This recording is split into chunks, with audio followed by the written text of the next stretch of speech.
નમસ્કાર મિત્રો, હું છું એડવોકેટ દિલીપ ગઢવી, ગુજરાત હાઈકોર્ટ. અને ઘણા સમયથી એક બીજો એવો ક્વેશ્ચન સતત મારા ઉપર આવ્યા કરે છે કે ભાઈ સેક્શન 498A એટલે આઈપીસીની કલમ 498 એની અંદર કોઈ પણ એફઆઈઆર રજીસ્ટર્ડ થાય છે કોઈના વિરુદ્ધની અંદર, બરાબર, ક્રુઅલિટી ટુ વુમન, તો એની અંદર એન્ટિસિપેટરી બેલ માટે જવું જોઈએ કે ના જવું જોઈએ.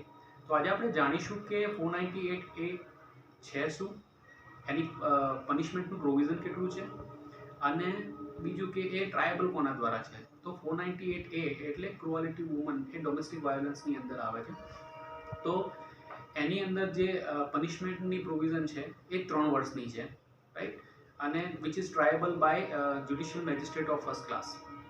હવે ક્વેશ્ચન રિમેન્સ કે ભાઈ આમાં એન્ટિસિપેટરી માટે જવું જોઈએ કે ના જવું જોઈએ. હવે આપણે એ વસ્તુ જાણીશું કે પહેલાં શું હતું કે 498 એનો ઘણો દુરુપયોગ થતો હતો. આ જે સેક્શન છે એની અંદર ઘણા મોટાભાગના કેસીસ જે છે એ ખોટા કેસીસ, પતિની વિરુદ્ધની અંદર, સાસુ સસરા જે લોકો એમના સાથે નથી રહેતા એમના વિરુદ્ધની અંદર બી ઘણા ખોટા કેસીસ થતા હતા. સુપ્રીમ કોર્ટે ઓબ્ઝર્વ કરેલું છે કે this particular section has been use by many womans as a weapon against the inlaws and husband. એટલે હવે શું છે, આની અંદર આપણે એક વસ્તુ સુપ્રીમ કોર્ટે Arnesh Kumar versus state of Bihar and અધર્સની અંદર સુપ્રીમ કોર્ટે એવા ગાઈડલાઇન્સ આપી છે કે ભાઈ ઓટોમેટિક જે એરેસ્ટ થતું હતું સેક્શન 498A ની અંદર એફઆઈઆર રજીસ્ટર્ડ થયા પછી ઓટોમેટિક એરેસ્ટ થતું હતું એ બંધ કરાવી દીધું છે. એટલે એની અંદર એવું કીધું છે કે ભાઈ પોલીસ ઓફિસરને સીઆરપીસીની સેક્શન 41A ની અંદર નોટિસ ઇસ્યુ કરવાની, નોટિસ ઓફ અપિયરન્સ ઇસ્યુ કરવાની હોય છે. એટલે જ્યારે પણ 498A ની અંદર એફઆઈઆર રજીસ્ટર્ડ થાય છે એટલે કોઈ પણ આઈઓ ઇન્વેસ્ટિગેટિવ ઓફિસર જે છે 41A ની અંદર નોટિસ ઇસ્યુ કરે છે, notice of appearance before the investigative officer. હવે ઇન્વેસ્ટિગેટિવ ઓફિસર સમક્ષની અંદર એને હાજર થવાનું હોય છે અને આ નોટિસ જે છે એ એફઆઈઆર રજીસ્ટર્ડ થયાના 2 વીકની અંદર ઇસ્યુ કરવાની હોય છે.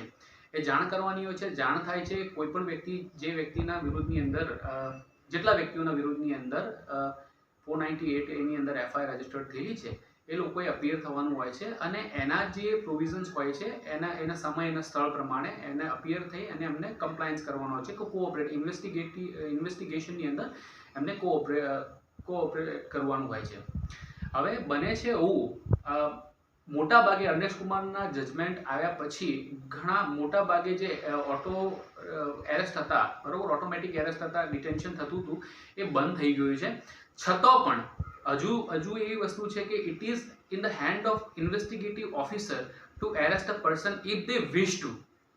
એટલે શું થાય કે કોઈ પણ ઇન્વેસ્ટિગેટિવ ઓફિસરનો પર્સનલ ઇન્ટરેસ્ટ હોય અથવા તો then he can definitely play a foul play. એટલે કેવું હોય કે ભાઈ તમે આવ્યા છો, નથી આવ્યા, એમને એવું હોય છે કે રીઝન્સ બતાવવાના હોય છે, reason for the detention, why the detention is required, why the arrest is required. They will have to show that reasons to the magistrate. એટલે જો એનો પર્સનલ ઇન્ટરેસ્ટ હોય, પર્સનલ ઈગો હર્ટ થયો હોય, if there is any other thing, then definitely he can arrest you. So તમને જો એરેસ્ટમાં જો ઇશ્યુ ના થતો હોય then you should not go for anticipatory bail. But if you are a government employee, કોઈ પણ વ્યક્તિ કે જેનું નામ એફઆઈઆર ની અંદર છે અને એ ગવર્મેન્ટ એમ્પ્લોયી છે, તો he or she will have to go for the anticipatory bail. કારણ કે એમને એરેસ્ટ થાય તો પછી એમના સસ્પેન્શનની પ્રોસેસ થવા માંડે. એટલે આ બધી વસ્તુઓથી બચવા માટે એમને anticipatory bail, they will have to go for that. Otherwise, anticipatory bail is not required because most of the time arrest is not done, automatic arrest is not done.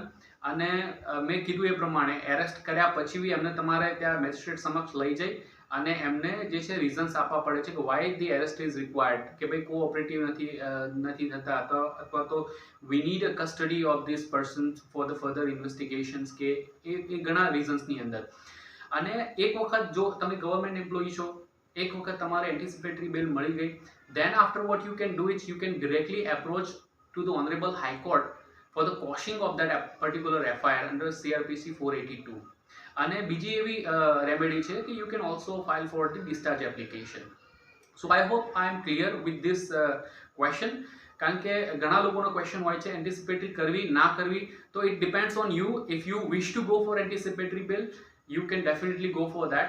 ઘણી વખત એરર્સ થતા હોય છે, નથી થતા હોતા. It depends on person to person, it depends on the investigative officer as well. So I would request, I would suggest that being a government employee, you should definitely go for the anticipatory bail. If you like this video, please like it, comment it. If you have any questions, તમે comment કરી શકો છો, and you can also write to me if you have any other question related to law. I'll be more than happy to address your questions. Thank you very much.